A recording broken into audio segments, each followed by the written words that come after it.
My name is Celeste Marwood.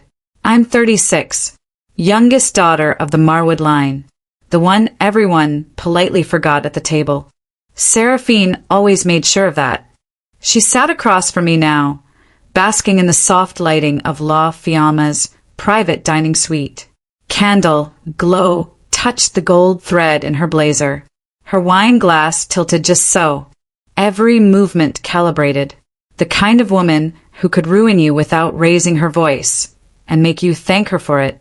I picked at the corner of my napkin, kept my eyes low. You still fiddling with spreadsheets? Seraphine asked too loudly. Forks paused.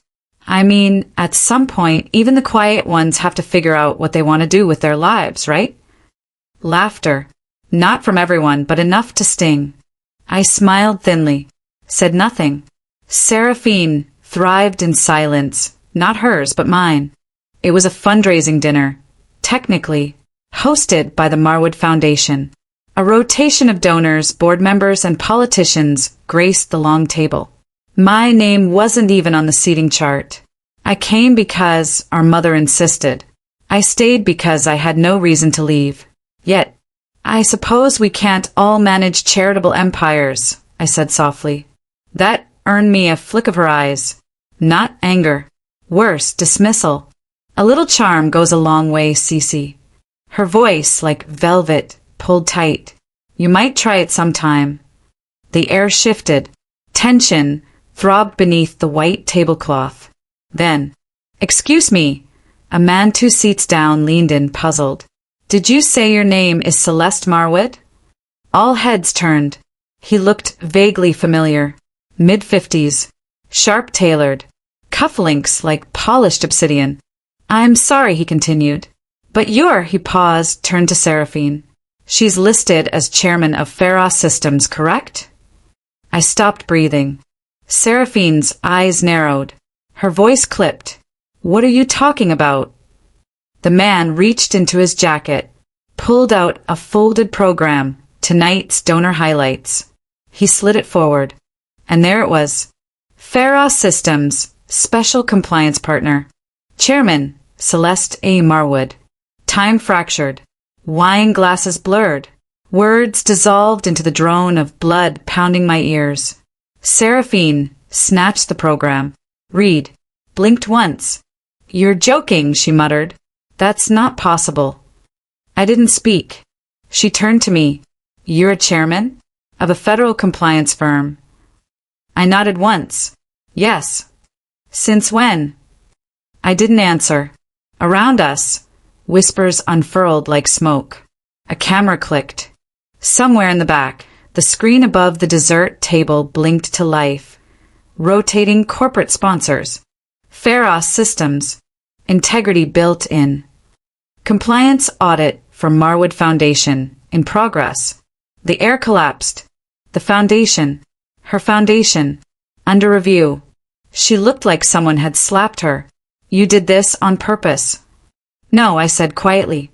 But someone made sure this would happen. Why now? She hissed. Why here? I stared back at her, then past her, to the man who asked the question.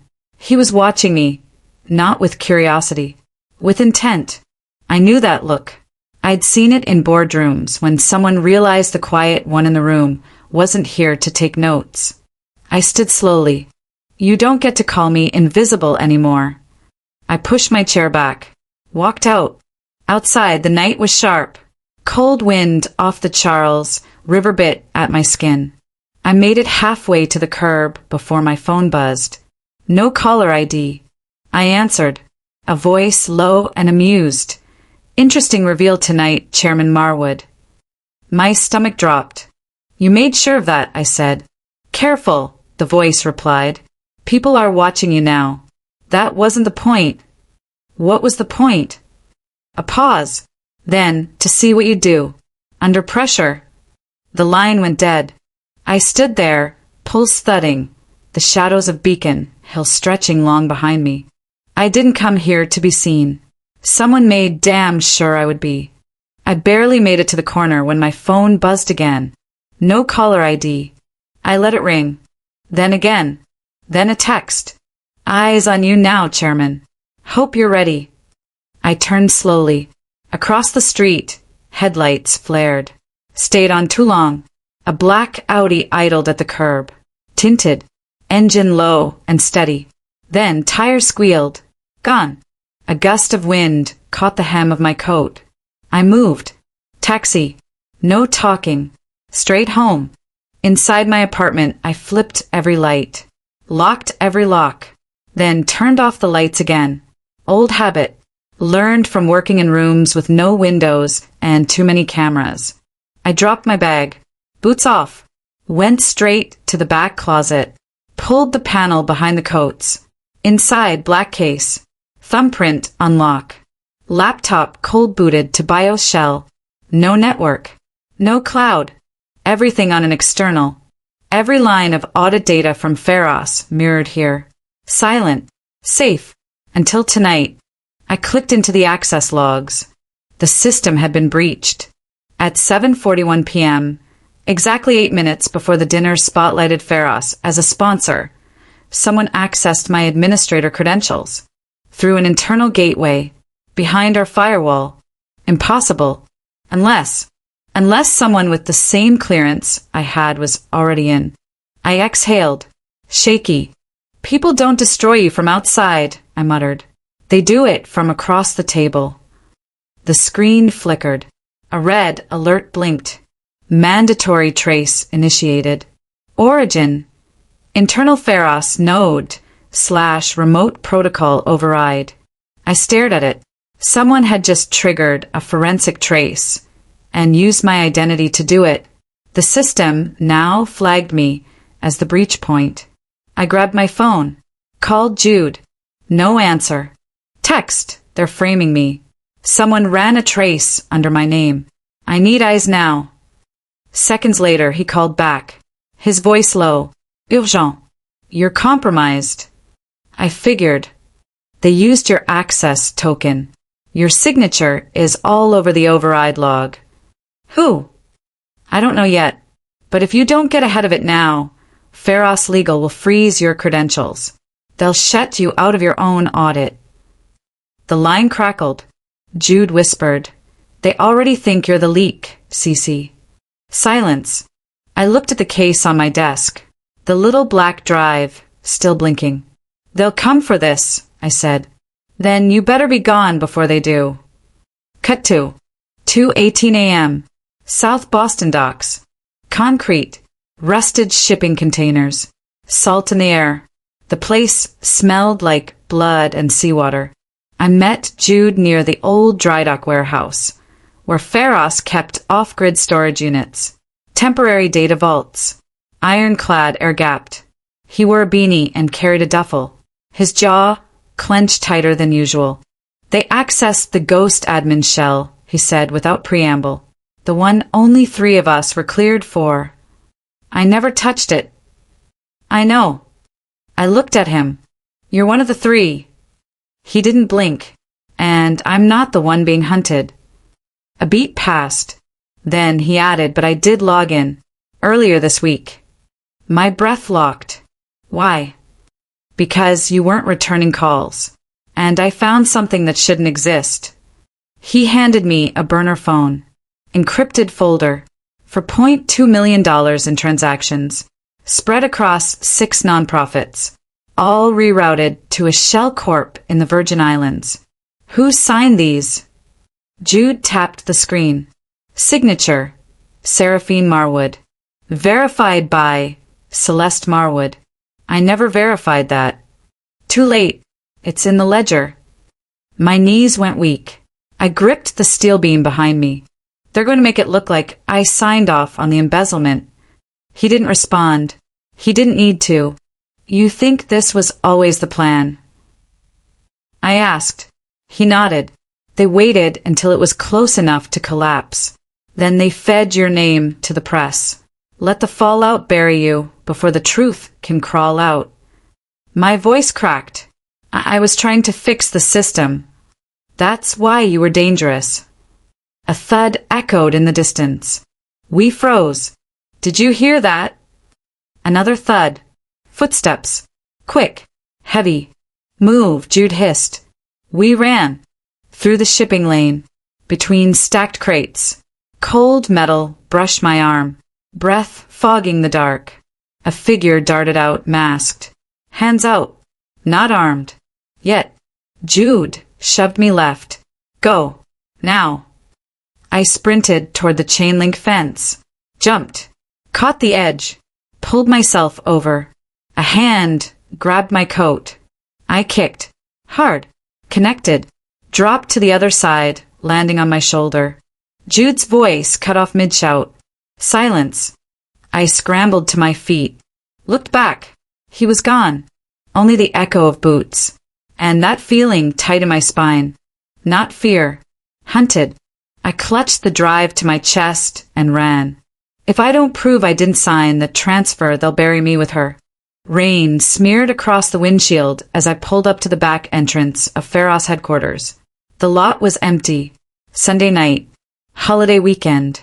No security. Perfect cover for a break-in. I cut the engine. Stepped out. The wind sliced sideways. Cold. Bitter. Like it knew something I didn't. The side door accepted my keycard. Still active. That wouldn't last long. The server room was 4 floors down. No elevators after hours. I took the stairs, boots thudding softly. 1 flight at a time. Listening. My breath echoed off the concrete. You can learn more in silence than in conversation, I whispered. Because lies have volume. Truth barely speaks. I reached the sublevel. Lights flickered. Motion sensors caught me. Clicked on in stages, spotlights in a warehouse of glass and metal.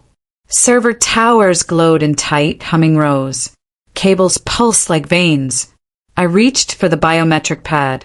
Thumb pressed. Access granted. Inside, the room felt alive. Temperature controlled. Still, every breath felt too loud. I connected the external drive. Lines of code spilled across the screen.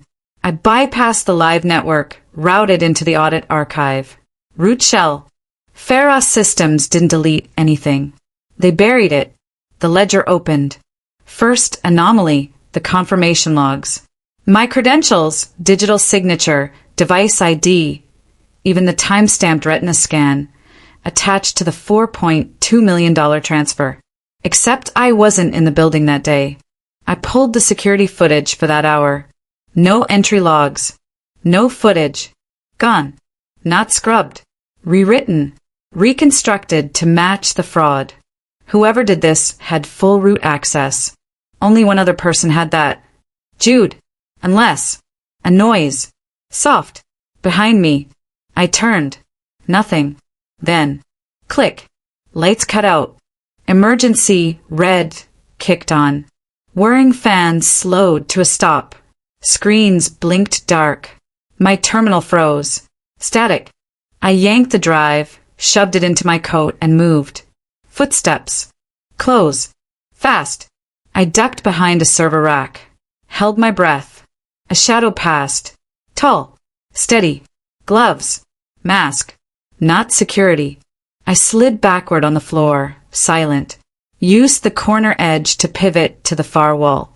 10 seconds. I hit the emergency override. Slammed the access door open. Alarm triggered. Sprinting now. Up the stairs. 3 flights. Door at level G was chained. Another flight. Then the main floor. I burst through the executive wing. Security strobes began blinking. White flashes slicing through the dark. The building spoke in static. Unauthorized presence. All personnel evacuate.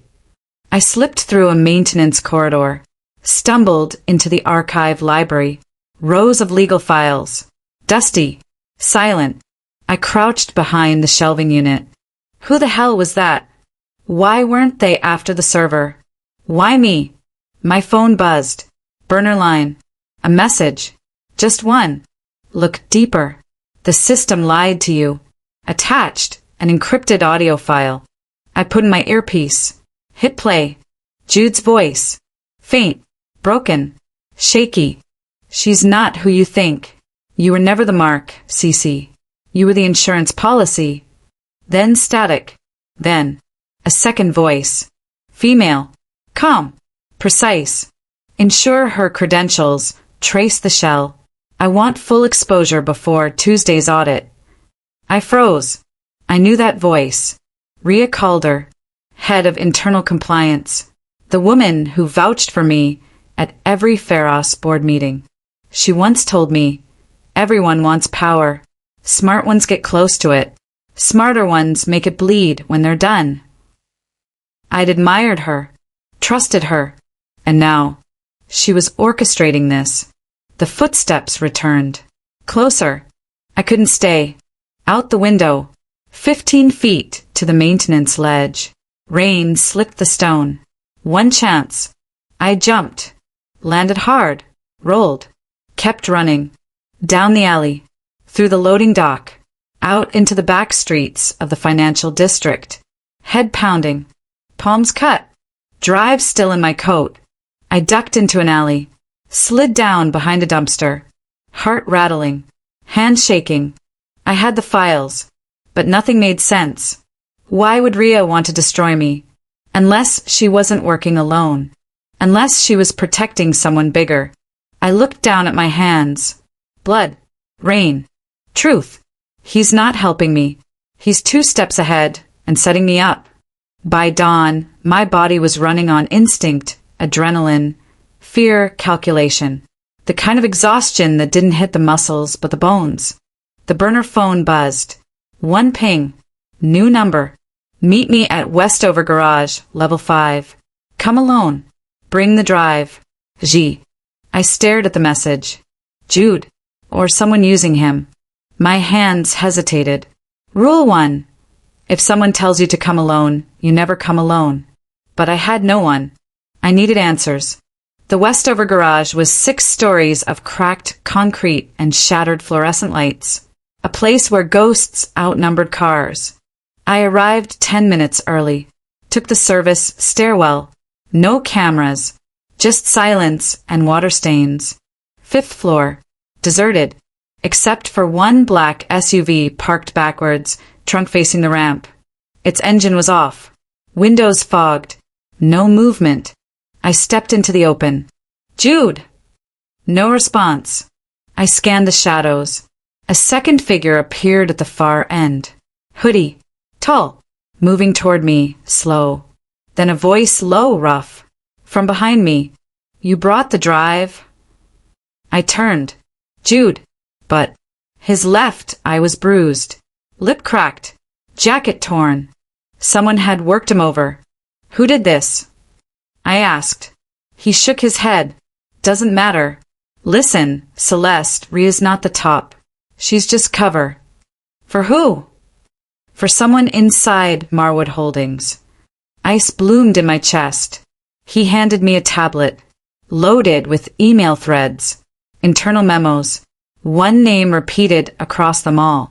Nolan Ashcroft, chief counsel for the foundation, Seraphine's personal fixer.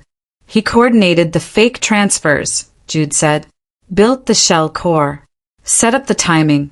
He's the one who forged your biometric data. Why? Because Seraphine's campaign needs clean optics, and your audit is about to expose a decade of slush funds. I swallowed hard. She was going to let me burn for it. She still will. The sound of tires.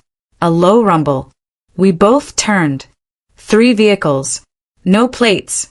Moving in fast. Jude cursed. Run. We split, me toward the stairwell, him toward the opposite ramp. Shouts erupted. Footsteps. The crackle of radios. I flew down the stairs. 2 floors. Metal on metal. At the 3rd level, a man blocked the exit, black jacket, headset. He reached for something. I didn't wait. I rammed the door into him and kept running. He fell. Screamed. Backup coming. I hit the ground floor and burst into daylight. Across the street, the AMC theater. Neon signs. Sunday crowds. Noise. I ran straight into it. Inside the theater lobby, I ducked behind a concessions cart. Jude texted. Regal room. 11:20 screening. You'll be safe in the dark. I pushed into the theater, found a seat in the back, slouched low. The previews played. Then the lights dimmed. A moment of silence. Then, someone sat beside me. I froze. Felt the weight shift. Leather jacket. Familiar scent, pepper, amber aftershave. I turned slowly. Seraphine. Her eyes glowed in the screen light. Calm. Deadly. You're so dramatic, she whispered. I would have scheduled a brunch. Why? You always had to learn the hard way, Cece. You were never built for this world. You think truth matters in rooms like ours. You let them frame me. She smiled. No, I let you walk into it. You want it to matter. Congratulations, you do now. She slipped a flash drive into my coat pocket. This is what they think you have. What's really on it? A script. One designed to burn Nolan. A fall guy. A firewall. So I can walk away clean. And if I don't play along, you don't get to pick anymore. That was your mistake. She stood, walked away, left me in the dark. I pulled the drive from my pocket. Attached was a note handwritten. Delivered to federal compliance, board by Tuesday, or disappear. They weren't just setting me up. They were using me to clean house, burn the man at the top, then bury me with him. I didn't go home. Home was compromised. Always had been. Walls listen. Doors remember. I drove south, headlights off whenever I could, until Boston thinned into docks and dead zones. A storage yard by the harbor. Corrugated metal. Salt in the air. The kind of place no one searches unless they already know. I killed the engine. Sat in the dark. Counted my breaths. I pulled Seraphine's flash drive from my pocket. Held it between two fingers like it could burn me. People love leverage, I thought. They just hate holding it when it starts pulling back. Laptop open. Air-gapped. I copied the files into a sandbox. At first glance, it was perfect. Clean emails. Wire trails. A tidy arc pointing straight at Nolan Ashcroft. Dates aligned. Signatures matched. Enough to satisfy a compliance committee. Enough to hand someone over and call it justice. Too perfect. Perfection is how you spot a lie. I dug deeper. Metadata. Hashes. The seams people forget to hide. There it was. A timestamp offset by milliseconds. A mismatch between the signing device and the originating IP. Small. Almost nothing. Almost. I cross-referenced with my own mirrored archive. The one they tried to erase. The one I ran off-grid for years because someone once told me, if the truth lives in one place, it dies there. The pattern emerged. Not Nolan. Not Seraphine. Me. Every path curved back to my credentials. Every fail-safe. Every escalation clause. Every emergency authority trigger. They weren't trying to pin a crime on me. They were positioning me. A chair. A fall. A clean narrative. I felt the room tilt. The burner phone vibrated. Jude. Alive. Barely. They moved faster than I expected, he said, voice ragged.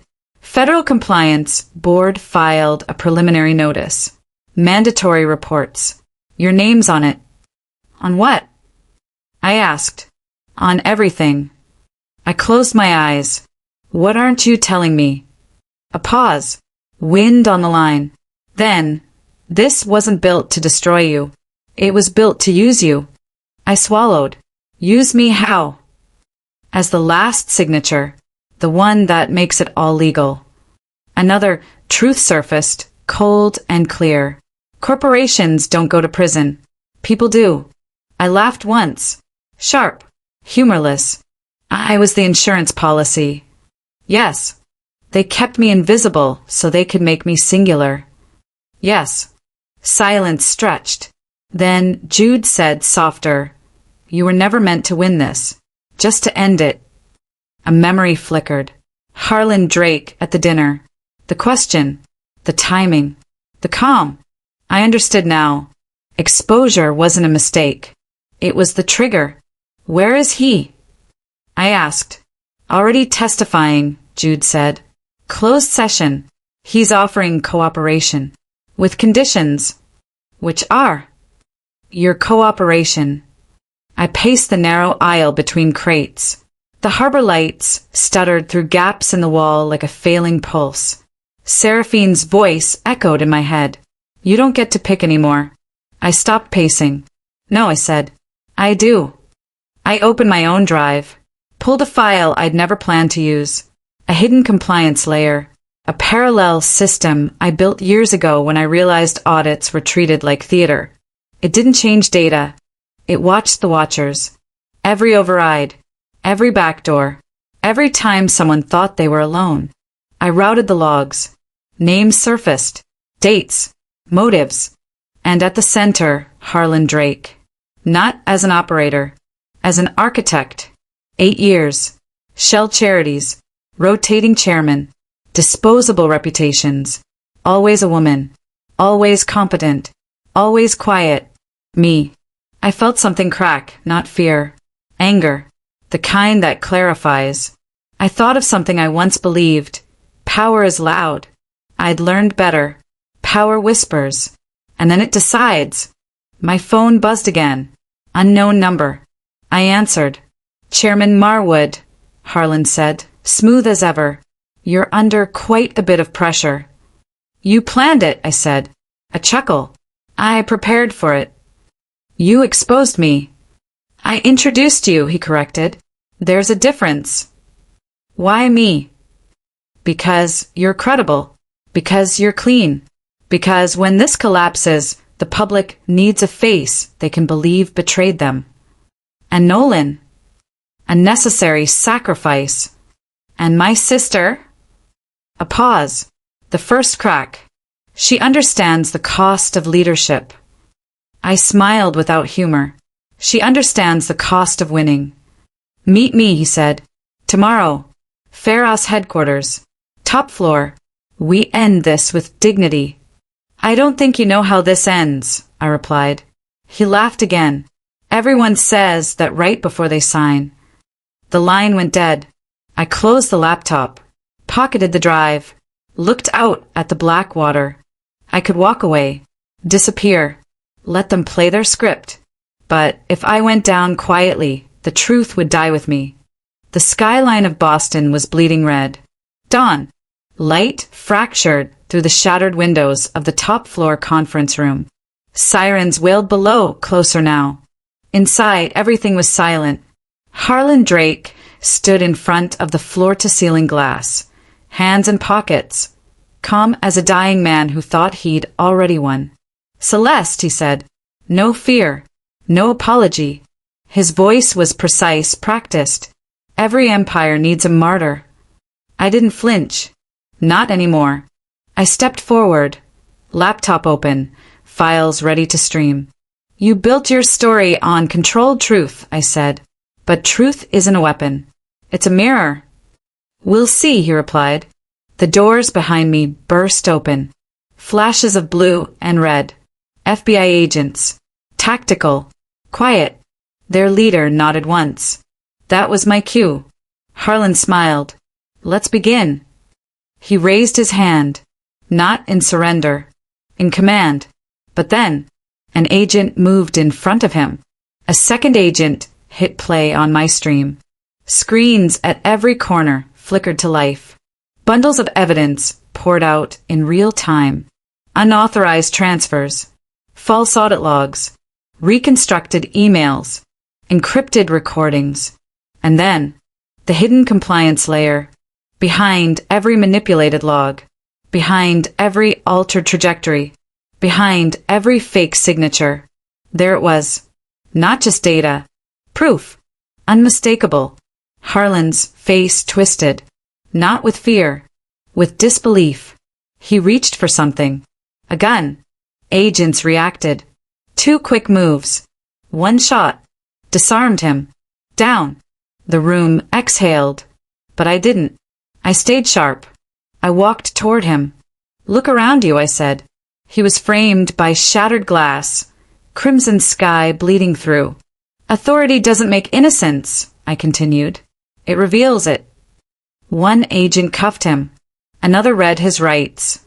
Harland looked at me, not with hatred, with understanding.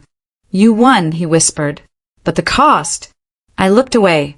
The future only speaks to those who face truth, I said. Truth is heavier than guilt, cleaner than innocence. He went silent. The agents led him out. I watched his shoulders slump. The doors closed. Behind me, Seraphine stood, white-knuckled, raw. Her voice cracked. I didn't know. Intent and impact are different, I said.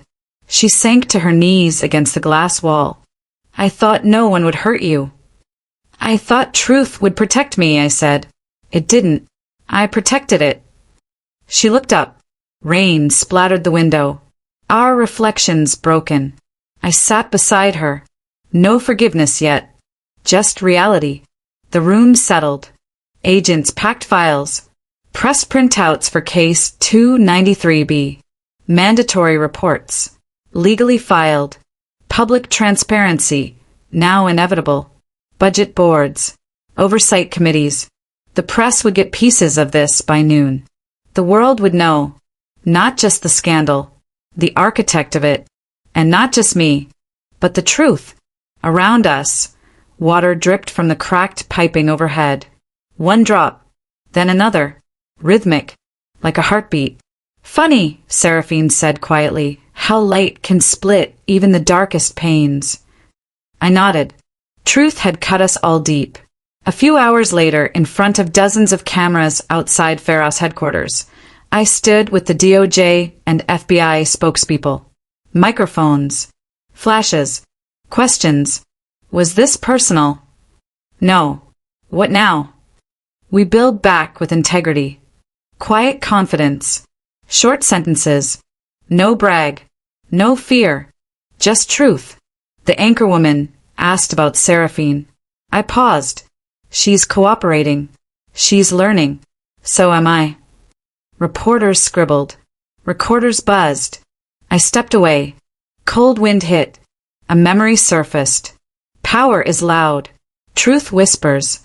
But it reverberates. I repeated it to the air. Not for them. For me. For the past I needed to close.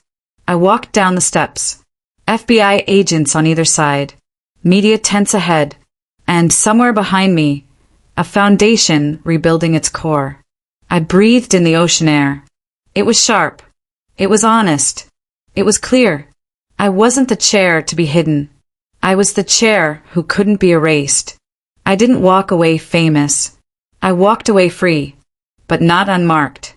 Truth leaves cracks, and in those cracks light spills. I looked up at the glass towers. Boston waking up. Unfiltered. Unapologetic. Human. A reporter shouted one last line. What's next, Chairman Marwood? I raised my head. Not revenge, I said. Reclaim. The cameras captured it. The lines split the morning. Not triumph. Not apology. Truth. And with it, a future no one could silence.